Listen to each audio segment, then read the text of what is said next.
Pada waktu murid-murid Tuhan Yesus bersama Tuhan Yesus menyeberang Danau Galilea dengan sebuah perahu, Tuhan Yesus tidur di buritan perahu itu. Keadaan yang tadinya tenang tiba-tiba berubah.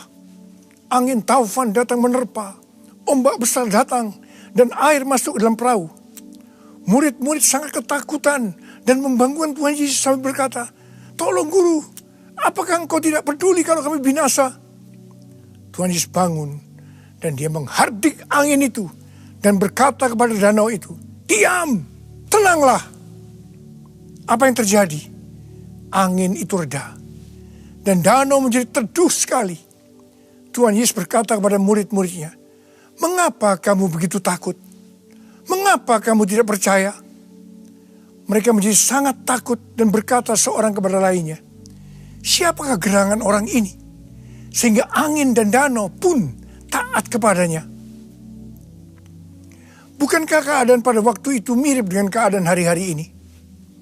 Tadinya keadaan tenang-tenang saja, tetapi ketika memasuki tahun 2020, tiba-tiba kita dikejutkan oleh badai yang datang menerpa. Dalam tempo sekitar 4 bulan, COVID-19 dengan cepat menyebar dari Wuhan, China, dan saat ini hampir ke seluruh bagian dunia ini. Krisis ekonomi mulai melanda dunia, termasuk Indonesia. Paparan COVID-19 di Jakarta dan sekitarnya melebihi tempat-tempat lainnya di Indonesia. Banyak orang-orang yang kita kasihi meninggal dunia. Orang-orang mulai panik, ketakutan, sangat khawatir melihat kejadian ini. Kita mulai berteriak-teriak kepada Tuhan Yesus meminta pertolongan. Tetapi sepertinya Tuhan Yesus tidak menjawab. Tetapi seperti yang terjadi pada waktu itu. Pada waktunya Tuhan Yesus akan menghardik kepada COVID-19, kepada krisis ekonomi. "Diam, tenanglah." Setelah itu kita akan terheran-heran melihat bahwa semua kejadian mencekam ini akan berhenti, akan berlalu. Saya percaya setelah kejadian ini akan banyak orang bertanya, siapakah gerangan Tuhan Yesus sehingga COVID-19 dan krisis ekonomi menurut perintahnya? Siapakah sebenarnya Tuhan Yesus itu? Dia adalah Allah yang menjelma menjadi manusia. Segala sesuatu dia yang punya. Segala sesuatu harus menurut perintahnya. Termasuk COVID-19. Termasuk krisis ekonomi. Jadi melalui semua peristiwa ini, akan banyak orang yang tahu bahwa Tuhan Yesus adalah Allah yang menjelma menjadi manusia. Dan akan menyelamatkan umat manusia. Akan banyak orang yang berseru kepada nama Tuhan Yesus.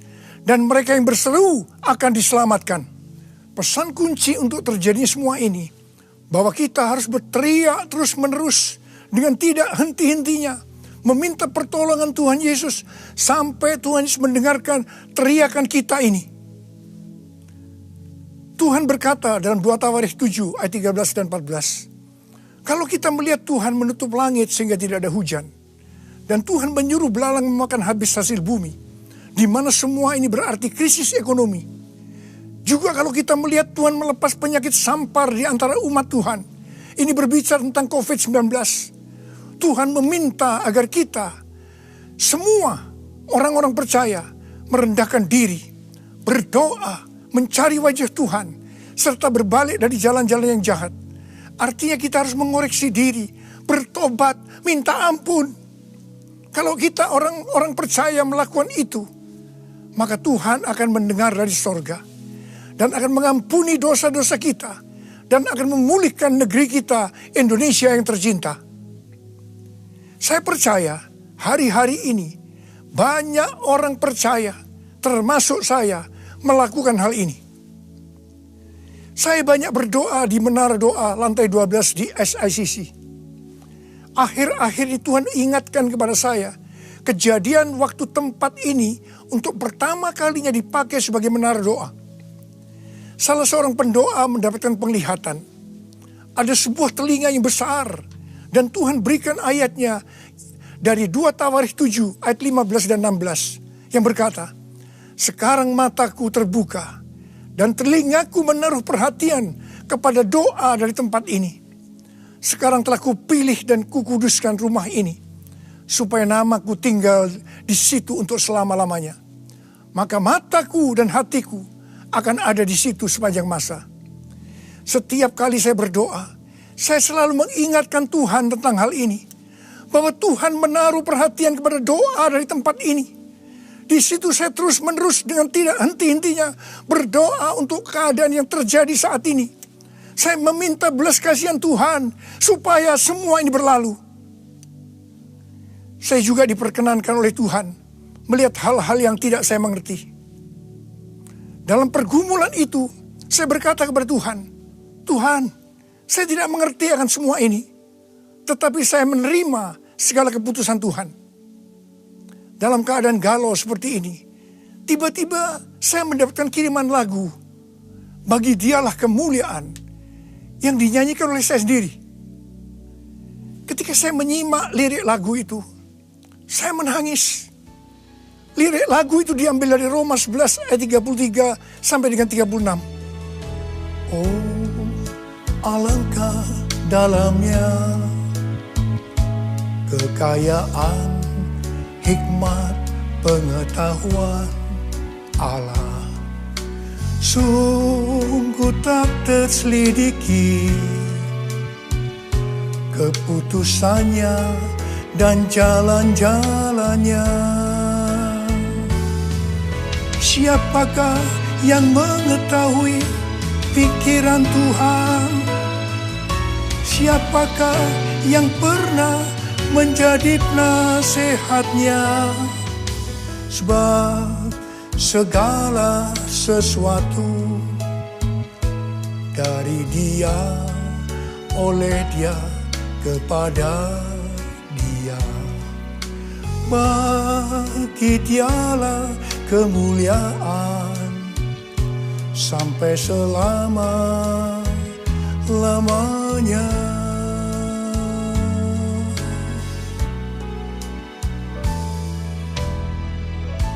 Di sini saya disadarkan oleh Tuhan bahwa siapa saya ini yang sebagai manusia sepertinya harus mengerti semua pikiran Tuhan. Ternyata Alkitab berkata bahwa segala keputusan Tuhan tidak terselidiki. Jalan-jalan Tuhan tidak dapat diselami. Engkau Tuhan yang berdaulat. Sebab segala sesuatu adalah dari Tuhan dan oleh Tuhan dan kepada Tuhan. Bagi Tuhanlah kemuliaan sampai selama-lamanya. Apakah saudara juga berdoa kepada Tuhan agar badai COVID-19 dan krisis ekonomi ini segera berlalu? Ada berapa banyak yang berkata, tolong Tuhan Yesus, tidakkah Engkau peduli kalau kami binasa? Seperti yang terjadi pada waktu itu, Tuhan akan berkata kepada kita, mengapa engkau begitu takut? Mengapa engkau tidak percaya?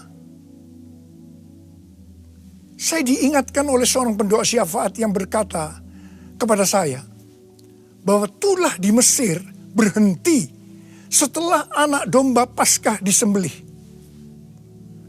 Kemudian setelah itu saya diberikan satu pengertian. Dan saya bertanya kepada Tuhan, Tuhan, apakah COVID-19 ini akan mulai reda atau menurun pada waktu Paskah? Setelah itu ada yang memberikan kepada saya nubuatan Chuck Pierce yang dituliskan dalam charismanews.com.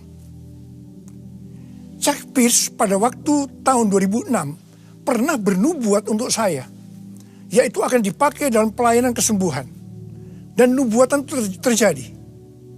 Nah, Chuck Pierce pada bulan September 2019 bernubuat bahwa bangsa-bangsa akan mengalami kekacauan sampai Paskah 8 sampai 16 April.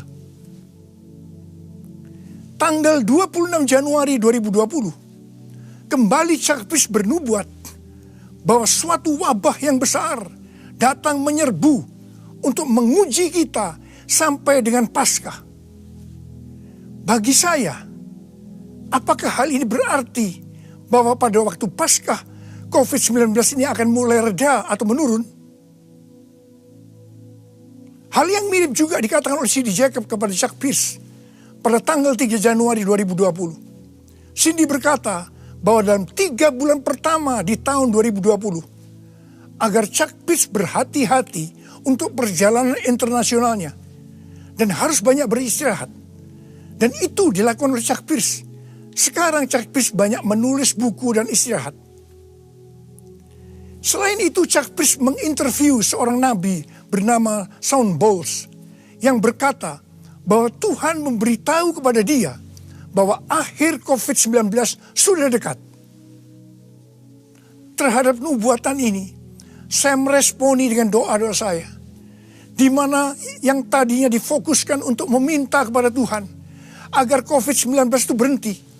Tetapi sekarang Tuhan Yesus menyuruh saya untuk melakukan seperti apa yang telah dilakukan oleh Tuhan Yesus, yaitu dengan menghardik badai itu dan berkata, diam, tenanglah.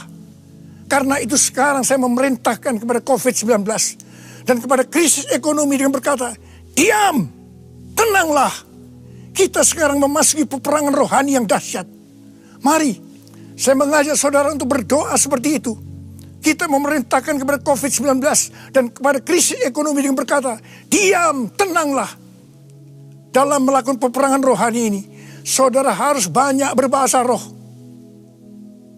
Saya percaya setiap kita menginginkan agar badai COVID-19 dan krisis ekonomi cepat berlalu. Karena itu gereja Tuhan harus bersatu. Jangan saling menyalahkan. Jangan saling menjelekkan. Saya percaya melalui peristiwa ini justru Tuhan mengendaki agar gereja Tuhan menjadi satu. Unity. Seperti yang dikatakan dalam Yohanes 17. Bahwa unity adalah kunci utama untuk terjadinya penuaian jiwa-jiwa. Melalui peristiwa COVID-19 ini merupakan wake up call bagi gereja Tuhan. Untuk menyelesaikan amanat agung Tuhan Yesus. Dan setelah itu Tuhan Yesus datang kembali. Saya mau berdoa buat saudara. Angkat tangan saudara. Kita doa sama-sama. Oh